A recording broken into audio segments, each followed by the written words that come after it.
Nanti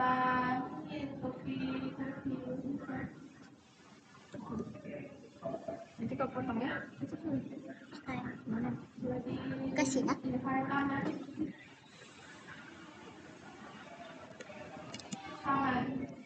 Assalamualaikum warahmatullahi wabarakatuh. Saya Gadza Rolia. Assalamualaikum warahmatullahi wabarakatuh. Saya Gadza Rolia Zara ingin mempresentasikan hasil ujian akhir semester Desain Arsitektur 3 tentang perancangan kawasan kantor camat dengan tema tropis. Perancangan kawasan tingkat kecamatan pendahuluan. Perkembangan wilayah kecamatan semakin dinamis menuntut adanya pusat pelayanan pemerintahan dan yang tata efisiensi dan mudah diakses oleh masyarakat. Kawasan perkantoran tingkat kecamatan berperan penting sebagai pusat administrasi pelayanan publik serta koordinasi pemerintah di tingkat lokal. Rumusan masalahnya itu bagaimana menata kawasan perkantoran kecamatan agar pelayanan publik efektif dan mudah, dan bagaimana mengatur sirkulasi dan parkir supaya kawasan tertib dan tidak macet. Lingkup dan batasan perancangan mencakup penataan tapak, fungsi dan program ruang perkantoran kecamatan, sirkulasi, fasilitas pendukung, serta kenyamanan dan utilitas dasar sesuai RTW dan RTH. Selanjutnya ada metodologi dan proses perancangan. Perancangan diawali dengan pengumpulan data tapak dan kebijakan tata ruang, dilanjut analisis kondisi existing, sirkulasi dan lingkungannya. Dan selanjutnya ada tinjauannya, itu ada pengertian kawasan perkantoran tingkat kecamatan adalah suatu area yang digunakan sebagai pusat kegiatan pemerintahan, tempat berlangsungnya pelayanan administrasi dan aktivitas kerja peraturan kecamatan pada atau dalam melayani masyarakat. Fungsinya itu pusat pelayanan publik untuk melaksanakan administrasi masyarakat, yaitu KTP, izin, dan lain-lain agar lebih cepat dan efisiensi. Dan zona kawasannya itu ada 4 zona, yaitu publik, semi publik, privat, dan servis. Selanjutnya ada studi banding. Studi bandingnya itu ada 3 kantor camat.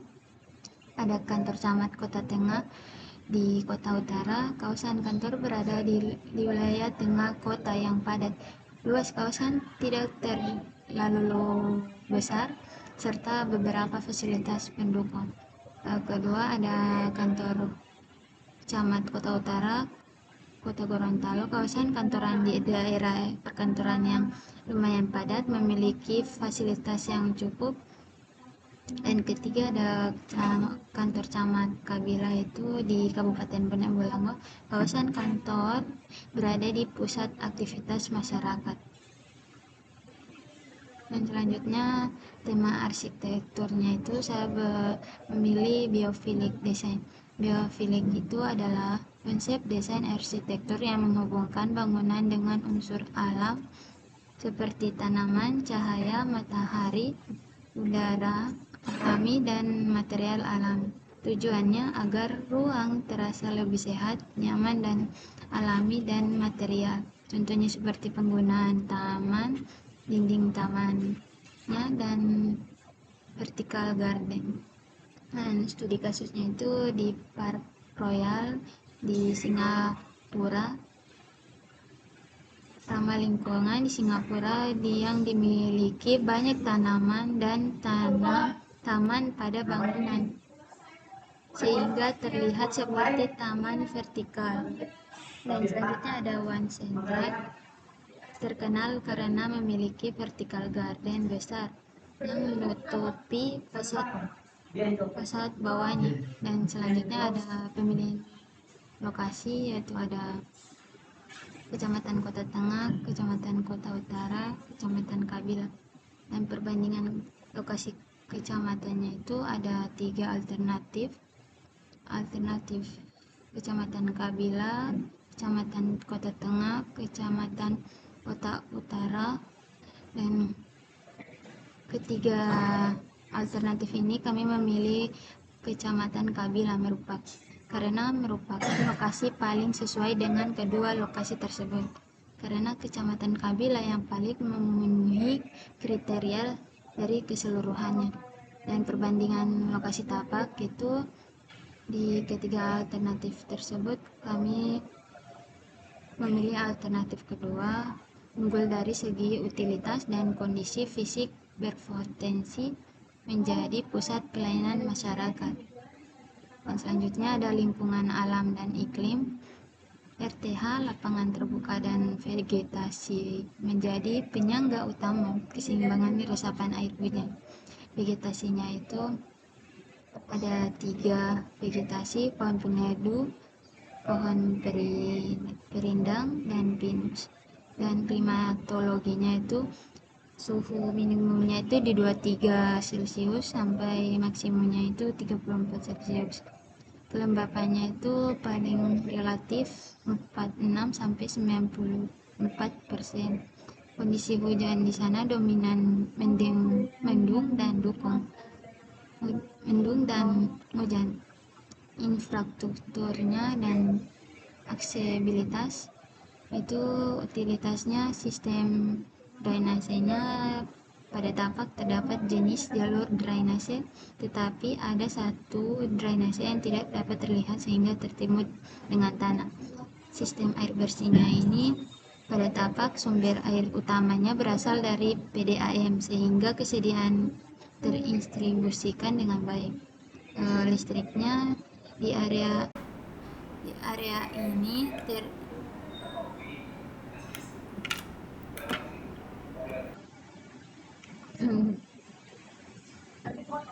Nah,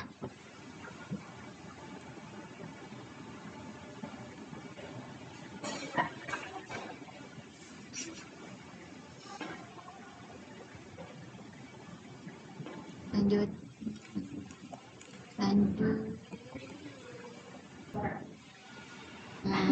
selanjutnya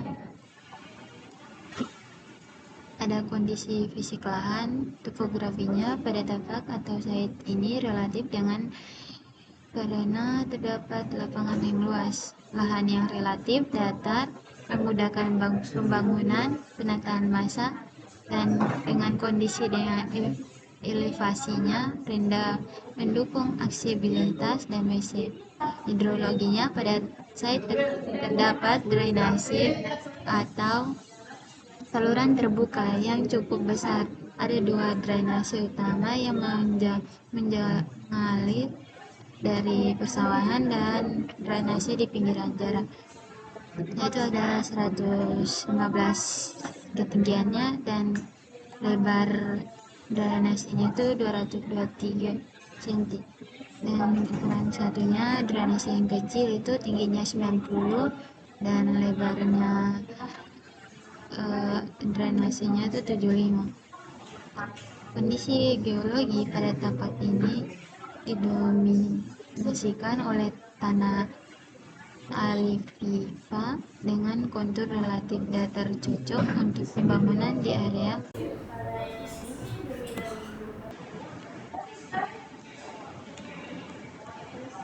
Selanjutnya ada tautan analisis, yaitu site berada di Jalan Sawah Besar, Kecamatan Kabila, Kabupaten Pandai Bolango, Gorontalo.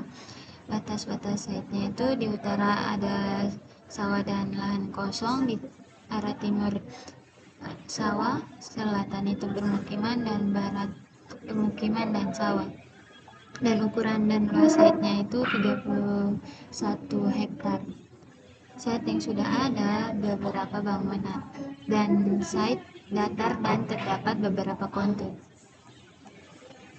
Dan selanjutnya ada analisis soil. Kebisingannya cukup tinggi akibat berada di dekat jalan utama. Suhu kawasannya relatif panas dengan kelembapannya cukup tinggi. Vegetasi belum tertata dengan baik. Curah hujan tinggi, area sawah di sisi timur menyebabkan kelembapan lingkungan meningkat. Stres ini akses jalan utama berada di barat dengan sistem dua arah sehingga mudah dicapai. Dan trace kebisingan lalu lintas pada gangguan kenyamanan. Curah hujan tertinggi berpotensi menyebabkan dan limpahan air yang genangan. Dan opportunities potensi pengembangan kawasan cukup tinggi karena berada di area campur perkantoran dan pendidikan. Dan strategi SO memanfaatkan vegetasi existing untuk mendukung konsep keberlanjutan. Dan strategi ST menambahkan buffer vegetasi dan step back bangunan untuk meredupkan kebisingan. Dan strategi WO menata vegetasi secara terarah sebagai peneduh. Selanjutnya ada data existing. Selanjutnya ada program ruang kantor camat. Itu ada ruang kepala camatnya, sekretaris, subbagian utama, subbagian umum, subbagian keuangan, seksi ekonomi, seksi tata, seksi pemberdayaan masyarakat, dan seksi ketentraman dan ketertiban, dan seksi kesejahteraan sosial. Selanjutnya ada program ruang polsek. Ada ini polsek, kawal polsek, SPK, unit intel, lantas, binmas, sapta, dan petugas jaga. Dan selanjutnya ada program ruang damkar, dan ini juga ada program ruang kantor pos. Selanjutnya ada besaran ruang kantor camat, besaran ruang damkar, besaran ruang KUH, besaran ruang masjid. Dan kita masuk di konsep tata masa. Konsep program tata masa ini menggunakan pola terpusat centralized dengan bangunan pertama atau utama sebagai pusat kawasan. Susunan ini mudah diorientasi, memperlancar akses bangunan, serta menciptakan tata ruang yang lebih teratur. Dan ini tata masanya. Dan selanjutnya ada konsep sirkulasi. Konsep sirkulasi itu ada dua, sirkulasi satu arah yang mengelilingi area RTH dan masjid di tengah. Dan kedua ada jalur utama menghubungkan ke seluruh bangunan pelayanan, mudah diakses kendaraan dan pejalan kaki.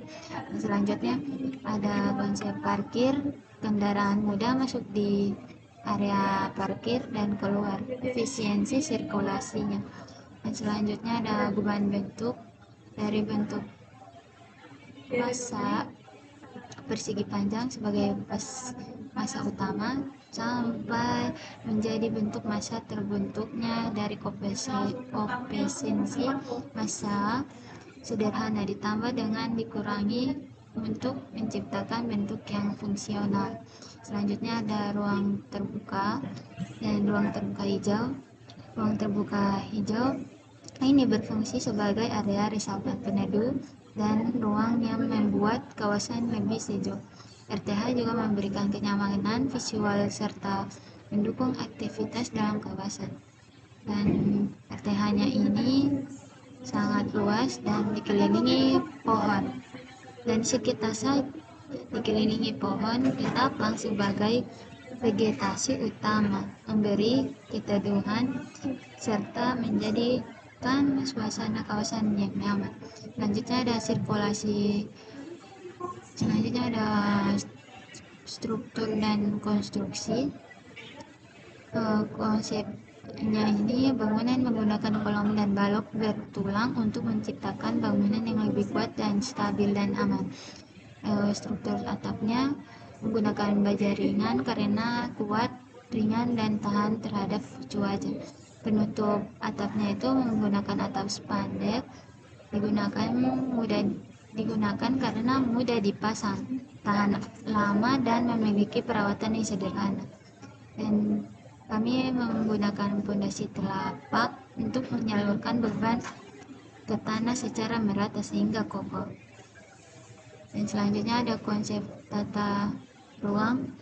Konsep tata ruang dalam kantor dirancang dengan pembagian zona berdasarkan fungsi dan tingkat akses untuk menciptakan pelayanan nyaman dan tertata. Dan ini pembagian zonanya. Dan konsep sirkulasinya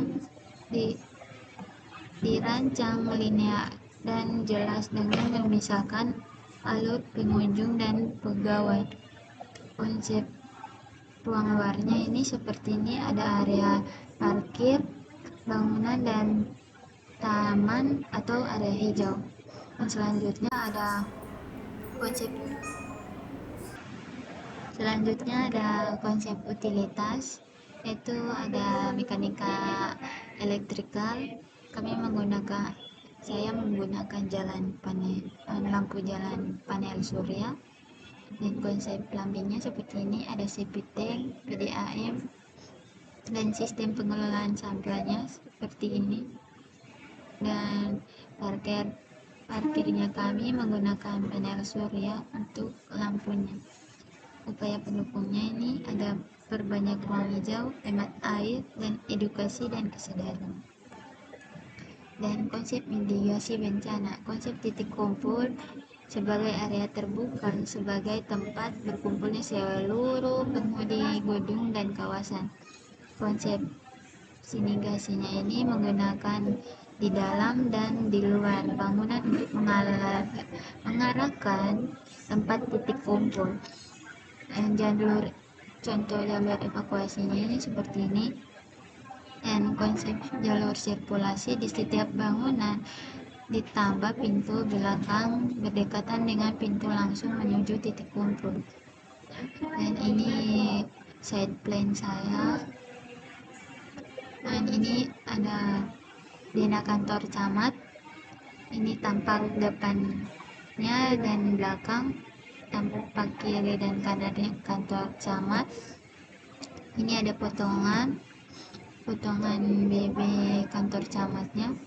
Dan detail kolom utamanya itu menggunakan 30x30, detail kolom praktis 15x15, dan slope menggunakan 20x15, dan balok itu menggunakan 20x15. Selanjutnya ada detail jendela, 1 jendela dan 2 jendela. Satu jendela itu 80 lebarnya dan tingginya 100, dan jendela 2 itu 120. Dan ini ada jendela koperasi, jendela masjid, ada dena kantor koperasi, dena masjid, dena KUA, dena bank, dena damkar, dena masjid, dena kantor pos, dena polsek. Dan perspektif kawasannya ini menggunakan perspektif mata burung. Dan sekian dari saya. Assalamualaikum warahmatullahi wabarakatuh.